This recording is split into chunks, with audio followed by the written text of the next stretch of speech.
जय श्रीमन नारायण। लक्ष्मी नारायण आप सभी भक्तों पर विष्णु भगवान की कृपा बनी रहे।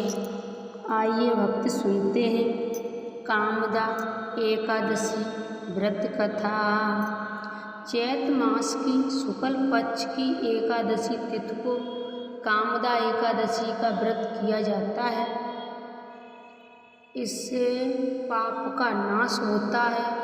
मानता है कि एकादशी व्रत करने से अत्यंत शुभ फल प्राप्त होता है। साथ ही इसे पिशाचत्व दोष का नाश करने वाली बताया गया है। यानी इसके व्रत से जातक को राक्षस योनि प्राप्त नहीं होती है।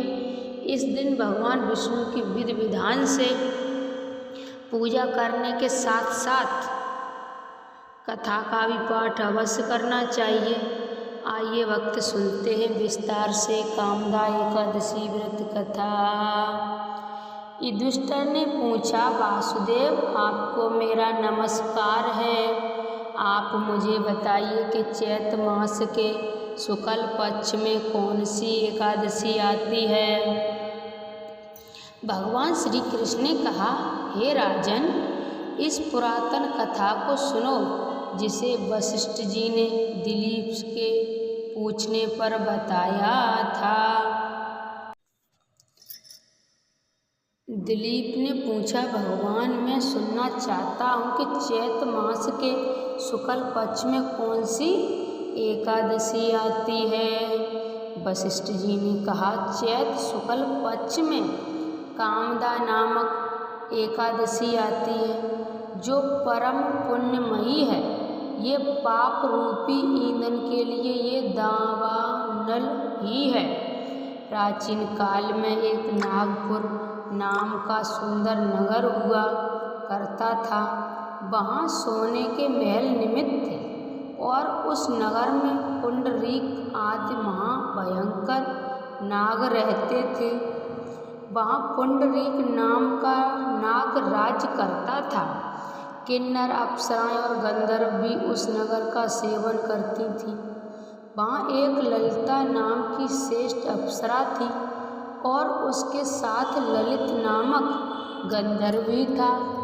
दोनों एक साथ पति पत्नी के रूप में रहा करते थे। दोनों परस्पर काम से पीड़ित थे। ललिता के हृदय में अपने पति की मूर्ति बसी हुई थी। वही ललित के हृदय में सुंदरी ललिता का हमेशा निवास रहता था। एक बार नागराज पुंडरीक राजसभा में बैठकर मनोरंजन में लगा था। तभी ललित का गान होने लगा था, लेकिन उसके साथ में ललिता नहीं मौजूद थी। गाते वक्त उसके मन में ललिता का स्मरण आ गया। इसके चलते ललित के पैरों की गति रुक गई और जीभ भी लड़खड़ाने लगी। नागों में श्रेष्ठ ककोटक को ललित ने मन का संताप पता लगा। तब उसने राजा पुंडरीक को ललित के पैरों की गति थमने और जीभ लड़खड़ाने की बात बता दी। इस बात को सुनकर नागराज पुंडरीक की आंखों क्रोध से लाल हो गईं।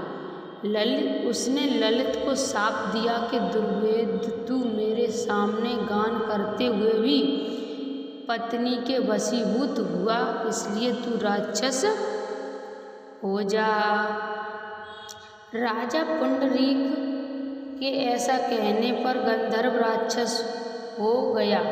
भयंकर मुख, विकार आंखें और देखने भर से भय आने वाला रूप बन गया। ललिता अपने पति को इस रूप में देखकर मन ही मन बहुत चिंतित होने लगी।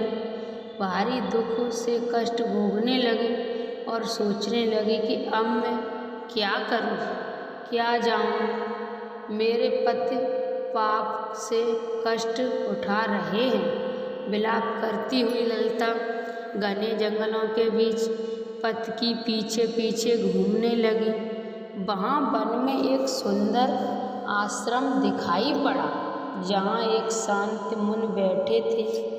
उनकी किसी के साथ भी किसी प्रकार का वैर विरोध नहीं था। ललिता शीघ्रता से उनके पास गई और मुनि को प्रणाम किया। मुनि बहुत दयालु थे, जो ललिता के दुख को देखकर बोले, सुबह तुम कौन हो, कहाँ से आई हो, मुझे सब कुछ सच सच बताओ। ललिता ने कहा, महामुने, वीरदंबा नाम के एक गंधर्व हैं, जिसकी मैं पुत्री हूँ। मेरा नाम ललिता है और स्वामी अपने पाप दोष के चलते राक्षस हो गए हैं। उनकी ये अवस्था मुझसे देखी नहीं जाती। ब्रह्म समय मेरा जो भी कर्तव्य हो उसे मुझे बताइए। प्रियवर, जिसे पुण्य से मेरे पति राक्षस भाव से मुक्ति पा सकें, उसका उपदेश करें। ऋषि बोले, इस समय चैत मास के शुक्ल पक्ष की कामदा एकादशी है। ये सभी पापों को हरने वाली उत्तम तिथि है। तुम इसी एकादशी का विधि पूर्वक व्रत करो। इसके बाद इस व्रत का जो भी पुण्य हो उसे अपने पति को दे दो। ऐसा करने से क्षण भर में ही उसके पाप का दोष दूर हो जाएगा। मुनि के इस वचन को सुनते ही ललिता को बहुत हर्ष हुआ। उसने कामदा एकादशी का उपवास किया और द्वादशी तिथि के दिन उन महर्षि के पास ही भगवान वासुदेव के सामने अपने पति के उद्धार के लिए कहा, मैंने जो इस कामदा एकादशी का व्रत किया है उसके पुण्य से मेरे पति का राक्षस भाव दूर हो जाए। वशिष्ठ जी कहने लगे, इनका कहने पर उसी समय ललिता का पाप दूर होने से राक्षस भाव दूर हो गया। उसने दिव्य देह धारण किया और दोबारा गंधर्वत्व की प्राप्ति हो गई। नृपश्रेष्ठ, वे दोनों पति पत्नी कामदा एकादशी के प्रभाव से पहले से भी अधिक सुंदर रूप करने विमान पर आरूढ़ होकर अत्यंत शोभा पाने लग गए। इसे जानकर कामदा एकादशी के व्रत को प्रयास करके विधिपूर्वक करना चाहिए। मैंने इस व्रत का वर्णन लोगों के हित के लिए किया है। ये एकादशी तिथि ब्रह्म हत्या आदि पापों और पिशाचत्व आदि दोषों का नाश करती है। इसका पाठ करने और इसे सुनने से वाजपेयी यज्ञ के समान फल प्राप्त होता है। बोलिए विष्णु भगवान की जय। जय श्रीमन्नारायण। जगदीश की आरती। ओम जय जगदीश हरे, स्वामी जय जगदीश हरे।